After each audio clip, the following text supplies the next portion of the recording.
आप सबने ओपीडी में एक ऐसे पेशेंट देखी होगी जो कंप्लेन करता है कि मसल टाइटनेस होती है, क्रैम्प करती है।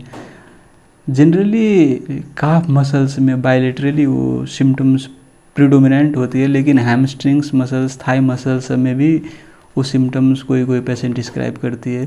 तो पेशेंट अपने भाषा में डिस्क्राइब करती है, जैसे मरकता है, फीलिंग होता है, अथवा डिस्कम्फोर्ट होता है, टाइट होती है। तो डिफरेंट वो शब्द यूज करते हैं। कहने का अर्थ होगी कि कुछ डिस्कम्फोर्ट, कुछ पेन है हैमस्ट्रिंग में, काफ मसल्स में। और जनरली ये सिम्टम्स बायलेटरली होती है, लेकिन कुछ पेशेंट्स में यूनिलेटरली भी हो सकती है। तो ऐसे सिम्टम्स होने की कारण क्या क्या हो सकती है? तो जनरली जो हम कारण देखते हैं वो एक होती है nocturnal leg cramps. Nocturnal leg cramps, उसके अलावा बहुत सारे कारण हैं, जैसे आपकी डीवीटी हो गई, पेरिफेरल आर्टेरियल डिजीज हो गई, पेरिफेरल न्यूरोपैथी हो गई, ड्रग्स, सब बहुत सारे ड्रग्स यूज करते हैं उस सब से होता है, हाइपोथायराइडिज्म, डायबिटीज मेलाइटस। और सीकेडी के पेशेंट में यूरिया की मात्रा ज़्यादा होने से हो सकती है। प्रेगनेंसी में ऐसी सिम्टम्स एग्रेवेट होती है। रेस्ट लेग सिंड्रोम कह के एक तो बीमारी होती है, उसमें हो सकती है। तो बहुत सी कारण है ये ऐसी सिम्टम्स आने की। तो हम कैसे डिफ्रेंशिएट करें कि कौन इसकी अंडरलाइंग इटियोलॉजी है, क्या किस वजह से हो रही है?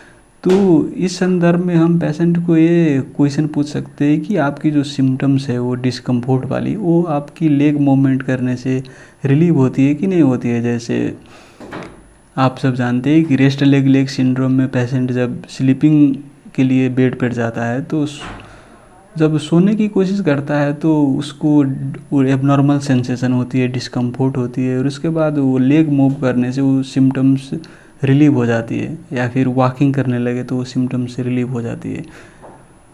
तो वैसे सिम्टम्स आपकी रिलीव होती है वॉकिंग से अथवा लेग मूवमेंट से, तो वो सजेस्ट करते हैं कि आपको रेस्टलेस लेग सिंड्रोम है। और फिर वो सिम्टम्स कॉन्स्टेंटली प्रेजेंट है, तो वो सब बहुत कारण जो मैंने अभी डिस्कस की, जैसे nocturnal leg cramp, DVT, peripheral arterial disease, neuropathy, varicose veins, इस सब की वजह से हो सकती है। इसलिए ये क्वेश्चन पूछनी आवश्यक है। उसके बाद एग्जामिनेशन में आपको लोकल एग्जामिनेशन करनी पड़ती है, वेरिकोज वेन्स है कि नहीं। उसके बाद पल्स देखनी पड़ेगी, पेरिफेरल आर्टेरियल डिजीज है कि नहीं, राइट, डीवीटी है कि नहीं, वो भी रेडनेस, स्वेलिंग, टेंडरनेस, ये सब है कि नहीं देखनी पड़ेगी। उसके बाद आपकी न्यूरोलॉजिकल एग्जामिनेशन करनी पड़ती है लेग की, क्योंकि न्यूरोपैथी में भी आपकी रेडिकुलोपैथी हो या फिर लोकल न्यूरोपैथी हो, जैसे आपकी बहुत सारी न्यूरोपैथी की कॉज तो बहुत सारी है। न्यूरोपैथी तो 1 घंटा की डिस्कस करने वाली टॉपिक ही है, वो मैं दूसरे वीडियो में डिस्कस करूँगा। तो न्यूरोपैथी के लिए आपकी पेन, टॉर्च, प्रोप्राइसेप्शन, ये सब एग्जामिनेशन करनी पड़ती है, क्योंकि न्यूरोपैथी वजह से भी ये सिम्टम्स आ सकती है।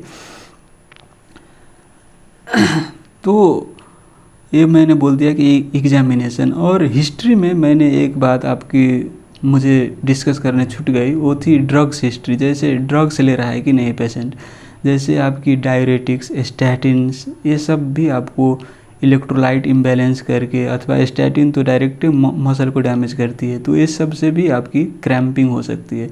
और anti histaminic, selective serotonin reuptake inhibitor, dopamine antagonist सब जो होती है, एंटीसाइकोटिक्स या फिर मेटोक्लोप्रामाइड, ये सब की वजह से भी रेस्टलेस लेग सिंड्रोम होती है। इसलिए ड्रग हिस्ट्री भी लेनी आवश्यक है। और हिस्ट्री में पेशेंट का डाइटरी लाइफस्टाइल भी पूछने में एकदम इम्पोर्टेंट है, क्योंकि कैफीन जो होती है, कैफीन आपकी एडिनोसिन एंटागोनिस्ट होती है, और एडिनोसिन एक ठो मेजर प्लेयर है आपकी रेस्टलेस लेग सिंड्रोम की पैथोफिजियोलॉजी में। तो एडिनोसिन को ब्लॉक कर दोगे तो रेस्टलेस लेग सिंड्रोम आ जाती है। और अल्कोहल, स्मोकिंग, ये सब से भी आपकी को पाथवे में डिस्टर्ब करती है और रेस्टलेस लेग सिंड्रोम होती है। इसलिए वो सब अवॉइड करनी पड़ती है। कैफीन, अल्कोहल, स्मोकिंग, इस सब से आपकी सिम्टम्स इम्प्रूव होती है। और इसके अलावा आपकी हाइपोथायराइडिज्म, डायबिटीज मेलाइटस और सीकेडी, किसी के में यूरेमिया बढ़ जाती है, इस सब से भी होती है। और प्रेगनेंसी में ज़्यादातर ये समस्या एग्रेवेट होती है और डिलीवरी के बाद ये इम्प्रूव हो जाती है। तो रेस्टलेस लेग सिंड्रोम के कुछ हम डिस्कशन करें तो रेस्टलेस लेग सिंड्रोम में मैंने आपको पहले ही बोला कि वो फिजिकल एक्टिविटी से या फिर वॉकिंग से, मूवमेंट से वो सिम्टम से रिलीव हो जाती है। तो रेस्टलेस लेग सिंड्रोम क्यों होती है, इसकी कारण क्या है? ब्रेन में आपकी आयरन की डेफिशिएंसी होती है। शरीर में नहीं बोल रहा हूँ, ब्रेन में।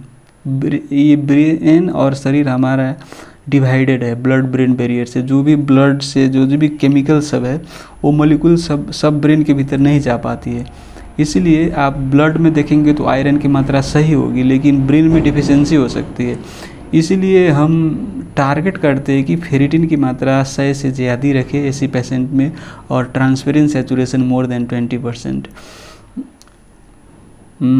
फेरिटिन आप जानते हैं एक तो एक्यूट फेज रिएक्टेंट है। जो पेशेंट को इन्फ्लामेशन हो रही हो, जैसे SLE हो, रूमेटॉइड आर्थराइटिस हो, क्रोनिक इन्फ्लामेटरी कंडीशन हो या फिर एक्यूट इन्फेक्शन हो, ऐसी कंडीशन में फेरिटिन लेवल हाई रहती है। इसलिए हम फेरिटिन पर भी रिलाई नहीं कर सकते हैं कि ferritin reflects the iron store in body, right. इसलिए हम ट्रांसफेरिन सैचुरेशन भी देखते हैं कि ट्रांसफेरिन सैचुरेशन 20% से ज़्यादा है कि नहीं। इसलिए हम कंप्लीट आयरन पैनल ऑर्डर करते हैं।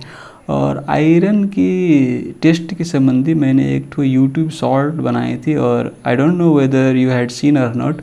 आयरन हम जनरली मॉर्निंग में टेस्ट करते हैं, और आयरन टेस्ट करने से पहले आपकी रेड मीट अवॉइड करनी पड़ती है, और विटामिन सप्लीमेंट सब भी, क्योंकि विटामिन सप्लीमेंट सब भी आयरन ऐड कर देती है कंपनी वाली सब। इसलिए आप आयरन टेस्ट करोगे तो आयरन सप्लीमेंट बाहर से ले रहे हो तो वैसे ही आपकी एलिवेट हो जाएगी ना। इसलिए 48 hours before testing iron do not consume those types of supplements और रेड मीट। और हम मॉर्निंग में क्यों करते हैं आयरन टेस्ट? क्योंकि इसकी आपकी सर्कैडियन रिदम से इसकी कंसंट्रेशन वेरी करती है कि सब सुबह 7 बजे से 10 बजे तक इसकी मात्रा ज़्यादा होती है, और जैसे दिन ढलते जाता है इसकी कंसंट्रेशन इन ब्लड घटती जाती है। इसलिए ये कितनी वेरी कर सकती है? आपकी 50% तक वेरी कर सकती है। I don't know whether you know or not, but it can varies from its value from 10% to 50%. Can you imagine? 50% तक वेरी कर सकती है। इसीलिए जैसे 7 बजे से 10 बजे के भीतर ही हम आयरन की लेवल देखते हैं ब्लड में। तो ये हो गई हम I think I was discussing what are the causes of restless leg syndrome, right. तो इसी संदर्भ में आयरन की चर्चा आई थी। तो अब आयरन की डिफिशियंसी मैंने बोला आपको डिफिशियंसी हो सकती है। उसके अलावा डोपामिन की डिफिशियंसी हो सकती है ब्रेन में। डोपामिन की लेवल डिफिशियंसी की प्रमाण क्या है कि ऐसे पेशेंट को आप डोपामिन एगोनिस्ट दोगे, जैसे प्रामिपेक्सोल, रोपिनरोल, रोटिगोटिन पैच, ये सब से सिम्टम उसकी इम्प्रूव होती है। इसीलिए साइंटिस्ट सब कहते हैं कि डोपामिन की डिफिशियंसी हो सकती है। तो डोपामिन एगोनिस्ट की यूज़ बहुत हुई पहले, आपकी 2 साल पहले बहुत सारी यूज़ हो गई, और इसके संदर्भ में रिसर्च भी हुई बहुत सारी, और वो सब ने क्या कंक्लूड किया कि डोपामिन एगोनिस्ट अब यूज़ नहीं करो, क्योंकि डोपामिन एगोनिस्ट से पेशेंट खाता है, पेशेंट के सिम्टम्स रिलीव हो गए भाई। जो टाइटनेस उतर हो रही थी, रेस्टलेसनेस हो रही थी, वो सब सिम्टम्स रिलीव हो जाती है। लेकिन वही पेशेंट लंबे समय तक खाता जाता है तो उसका सिम्टम्स मोर फ्रिक्वेंट होता जाता है, और उसको मोर फ्रिक्वेंट डोजिंग लेनी पड़ती है, और उसको जितनी ज़्यादा डोजिंग लेगी उतनी उसकी आदत बढ़ती जाएगी, और वो बाद में डिपेंडेंट हो जाती है वो डोपामिन एगोनिस्ट पर। पहले अब लेग में होती थी, अब थाई में हो रही है, अब फिर आर्म में होती है। सिम्टम्स भी बढ़ती जाती है और पेशेंट की डोजिंग फ्रीक्वेंसी भी बढ़ती जाती है। इसलिए अब कहते हैं कि वो यूज़ नहीं करो, अब स्टॉप। गाइडलाइन तो कहते हैं कि स्टॉप ही कर दो। अब SOS बेसिस पे यूज कर सकते हो, लेकिन वो अब लंबा समय तक यूज़ नहीं करना है dopamine agonist. I actually deviate from what I am talking. मैं बोल रहा था आपको कि डोपामिन डेफिशिएंसी की वजह से आपकी एक तो हो सकती है, एक आयरन की डेफिशिएंसी की वजह से होती है। तीसरी बात जेनेटिक्स की रोल भी होती है, जैसे patient has history of father, grandfather, grandmother, same symptoms हो सकती है पेशेंट की हिस्ट्री में, इसलिए जेनेटिक्स ट्रांसमिट करता है। तो एक कुछ हो गई कि कॉज क्यों होती है रेस्टलेस लेग सिंड्रोम। अब हम ट्रीटमेंट कैसे करें, तो ट्रीटमेंट में अब मैंने आपको पहले ही बोला कि कैफीन एडेनोसिन एंटागोनिस्ट है, इसलिए कैफीन पेशेंट ले रहा है तो इसे स्टॉप करनी होगी। कैफीन मतलब कोक, फेंटा, स्प्राइट ये सब में होती है, इस कॉफ़ी में होती है, चॉकलेट सब में होती है। उसके अलावा स्मोकिंग, अल्कोहल को हो सके तो अवॉइड करें जितने से हो सके। उसके बाद स्ट्रेचिंग एक्सरसाइज करनी पड़ती है। स्ट्रेचिंग एक्सरसाइज संबंधी मैंने एक वीडियो बनाई है, आपकी थाई मसल्स की, हैमस्ट्रिंग और काफ की स्ट्रेचिंग जितनी करोगे उतनी अच्छी ब्लड फ्लो होती है और उससे सिम्टम्स भी रिलीव होती है। और इसके अलावा एक तो मशीन आती है आपकी, वो कंप्रेशन स्टोकिंग जैसे वो वाइब्रेट करती रहती है, और वाइब्रेशन स्टिमुलेशन से ब्लड फ्लो अच्छी होती है और उससे भी सिम्टम्स रिलीव होती है। आप हीट पैड रख सकते हो काफ मसल्स पर, मसाज कर सकते हो, इससे भी ब्लड फ्लो अच्छी होती है और सिम्टम्स रिलीव होती है। और आयरन की जो कमी है, आयरन, फेरिटिन, ट्रांसपेरेंट सेचुरेशन कम है, तो हम वैसे पेशेंट में आयरन सप्लीमेंट करते हैं।